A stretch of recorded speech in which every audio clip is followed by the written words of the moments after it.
Salut, c'est Marion et bienvenue sur la chaîne. Aujourd'hui on se retrouve pour un update lecture où je vais vous parler de 4 livres. Mais avant de vous parler de ces 4 livres, je tenais à vous remercier pour votre fidélité car la chaîne a dépassé les 100 abonnés. Et je suis super contente de cette évolution, ça me booste et ça me permet d'être motivée pour continuer cette chaîne et de faire de nouvelles vidéos. Dans un premier temps, je vais vous parler des Étoiles de Nocède, le tome 4...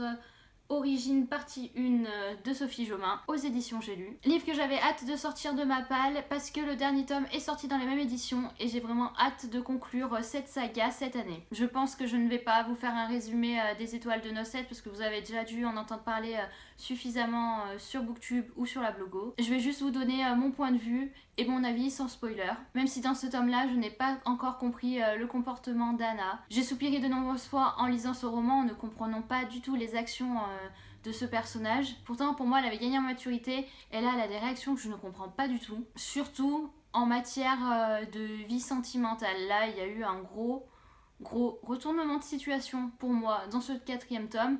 Je l'ai pas vu venir et j'ai pas compris du tout. Je me suis dit mais qu'est-ce qui se passe? Où est-ce que l'auteur veut nous mener? Pourquoi? Enfin, je voyais pas l'intérêt en fait de mettre en place cette intrigue-là. Et du coup, elle n'est pas terminée avec ce 4e tome et j'aurai ma réponse dans le dernier tome. Un personnage me manque clairement dans ce 4e tome. Cependant, l'histoire s'est déroulée parfaitement sans cette personne-là.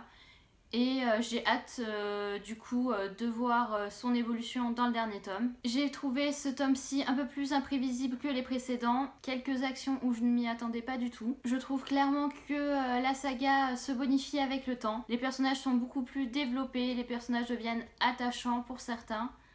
Et on a vraiment envie de poursuivre l'histoire avec eux, on n'a pas du tout envie de les lâcher. Et surtout, mais cette fin était juste affreuse pour moi. Mais je l'ai lu et je n'avais toujours pas le dernier tome. Du coup, j'étais frustrée de ne pas l'avoir.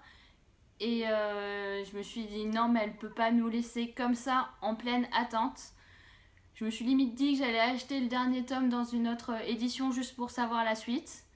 Et puis finalement, vous voyez, on est mi-février et j'ai toujours pas acheté en fait ce dernier tome. Comme quoi, on peut attendre des fois. Mais oui, la fin est juste bouleversante. Je m'y attendais pas du tout. Et je me suis dit non mais c'est pas possible. Qu'est-ce qu'elle nous a fait l'auteur à ce moment-là? Pourquoi elle nous laisse comme ça? Ça relance vraiment l'intrigue pour le dernier tome. En lisant cette première partie Origine, je me rends compte que j'ai vraiment eu un coup de cœur pour cette saga, même si je n'ai pas eu un coup de cœur spécifique pour ce tome-ci. Mais c'est une saga qu'on a envie de lire, qu'on a envie de poursuivre. C'est une saga peut-être banale au niveau de l'histoire et peut-être qu'on a un sentiment de déjà vu, mais c'est une saga qui nous procure de nombreuses émotions. L'écriture est toujours aussi fluide, toujours aussi intense, toujours aussi addictive. Et si vous n'êtes toujours pas lancé dans cette lecture, je vous la recommande fortement. Ensuite, avec Amélie, ma copilote du blog, nous avons lu The Hairy Breathes de Brittany Setcheri aux éditions Hugo Roman, collection New Romance. J'avais envie d'une petite romance à ce moment-là. Elle était dans ma palle de l'hiver et Amélie voulait aussi la lire. Donc on s'est lancé fin janvier dans cette lecture. Et ce que je peux dire, c'est que j'ai juste adoré. C'est l'histoire de Tristan et d'Elisabeth. Ils sont voisins, ils ont un passé douloureux tous les deux. Elisabeth a perdu son mari et Tristan a perdu sa femme et son fils dans un accident de voiture. Tous les deux sont brisés. Tous les deux n'arrivent pas à aller de l'avant. Mais du coup, en quelque sorte, leur tristesse... et leur deuil va les rapprocher. Elisabeth ne sombre pas complètement parce qu'elle a auprès d'elle sa fille Emma et qu'elle se doit d'être là pour celle-ci. Les deux personnages vont commencer à se rapprocher, mais ça ne va pas être du goût de tout le monde et surtout du petit village dans lequel ils habitent. Tout le monde va se mêler de leur histoire d'amour naissante, mais ensemble ils vont tout faire pour sortir de leur deuil et éviter les commérages de ce village. C'est pour moi une lecture clairement addictive. J'ai tout de suite été embarquée par l'histoire, même si c'est une romance banale avec encore deux personnages avec des passés juste horribles. Un schéma que l'on retrouve dans de nombreuses romances, mais cependant ça ne m'a pas du tout dérangé dans celui-ci. J'ai adoré la relation entre Tristan et Elisabeth, même si j'ai trouvé au début cette relation un petit peu malsaine de se servir l'un de l'autre pour faire le deuil de sa femme ou de son mari. Cependant, le lien qu'ils créent entre eux est tellement beau et tellement puissant que finalement... nous passons au-dessus et eux aussi. Ce premier tome pour moi est clairement une réussite. Il me semble que le deuxième tome ne parlera pas du tout des mêmes personnages. Deuxième tome qui sort au mois de mars. Le seul petit bémol pour moi était la meilleure amie d'Elisabeth, Faye, qui ne parle que de cul tout le temps. Alors oui, on va se dire, on est dans une romance, donc des fois ça parle un petit peu de cul, voilà, ce n'est pas un drame. C'est pas que ça m'a choqué, c'est juste que ces réflexions sont déplacées et surtout elles se font à des moments qui ne sont pas du tout logiques. Elle parle de sexe dans n'importe quelle situation, que ce soit en présence de la fille d'Elisabeth où elle essaye quand même de se retenir, ou un inconnu sur lequel elle tombe dans la rue. J'ai juste détesté son histoire, j'en avais absolument rien à faire de l'évolution de sa vie sentimentale. Ce que je voulais, c'était savoir la suite entre Tristan et Elisabeth, parce que je ne la supportais plus, cette fille. Ce livre n'a pas été un coup de cœur, mais j'ai vraiment apprécié cette histoire et je la recommande surtout aux personnes qui adorent les romances, et c'est une petite romance toute douce. Ensuite, j'ai lu le 3e tome de Red Rising Morning Star de Pierce Brown aux éditions Hachette, dont je vous mettrai la couverture juste ici parce que je l'ai rendu à Maude, qui avait très envie de revoir Darrow dans sa bibliothèque. Donc je ne vais pas vous refaire un résumé de Red Rising puisque je l'ai fait dans mon précédent update lecture. Et je pense qu'à force vous allez en avoir marre que je vous fasse un résumé de cette trilogie. Je vais juste vous donner mon point de vue sur le dernier tome et mon ressenti. Red Rising est juste une trilogie exceptionnelle, incroyable. Les mots me manquent pour la décrire, même si bizarrement je n'ai jamais eu un coup de cœur spécialement pour un des tomes. Mais dans son ensemble, la saga est tellement exceptionnelle qu'on ne peut passer à côté de celle-ci. Et là, j'ai carrément été bluffée par la fin. Je m'y attendais vraiment pas. Je suis passée complètement à côté. Et là, quand on termine ce livre, on se dit, ouais, le mec, il a géré. Il a géré son histoire du début à la fin. Et limite, ça nous donne envie de relire la saga alors qu'on vient juste de la terminer. Les personnages ont tellement pris en maturité, ont tellement vécu de choses qu'ils arrivent à un moment donné où on commence enfin à les comprendre et à comprendre leur raisonnement à un moment du livre. Pour ceux qui ont déjà lu le 3e tome, je me suis dit non, l'auteur ne peut pas nous faire ça. J'étais dégoûtée, limite j'ai pleuré, j'avais les larmes aux yeux à un moment du livre. J'en ai parlé à Maud, je me suis dit non mais c'est pas possible ça, il peut pas se passer ça maintenant. Je suis au bout de ma vie. J'étais là, si je continue, le mec il va me faire pleurer, c'est plus possible.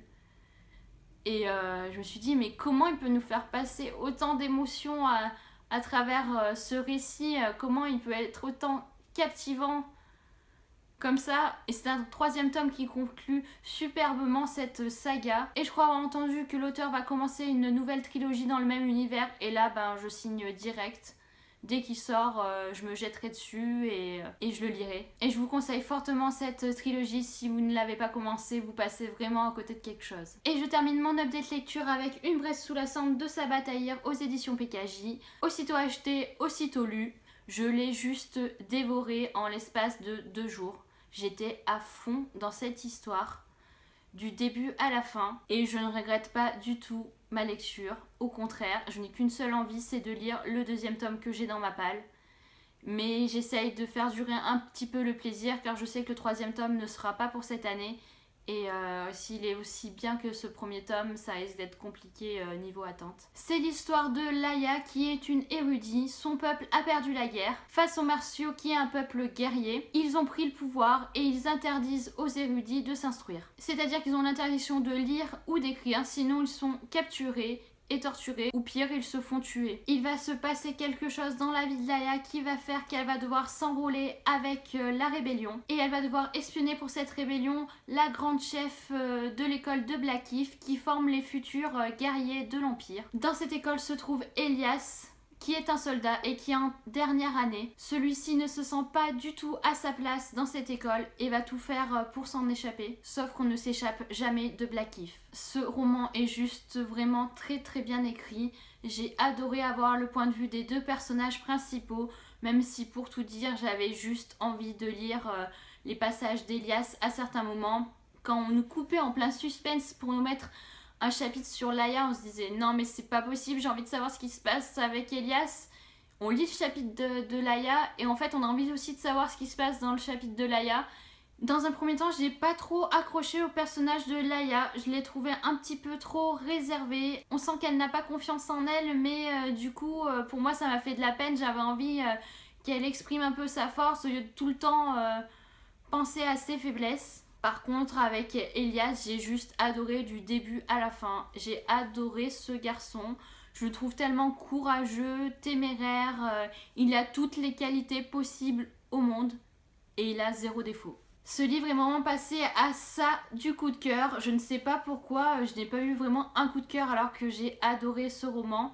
Peut-être parce que j'en avais tellement entendu parler avant, peut-être parce que tellement de personnes m'avaient dit pour moi c'est un gros coup de cœur que pour moi ça l'a pas fait de vraiment pas beaucoup. Mais c'est un roman qui fera vraiment partie de mes romans chouchous de l'année je pense. Et je lirai ce deuxième tome avec beaucoup d'attention sans trop en savoir. Ce qui peut gêner dans ce roman, c'est les triangles amoureux parce que là, du coup, on est servi.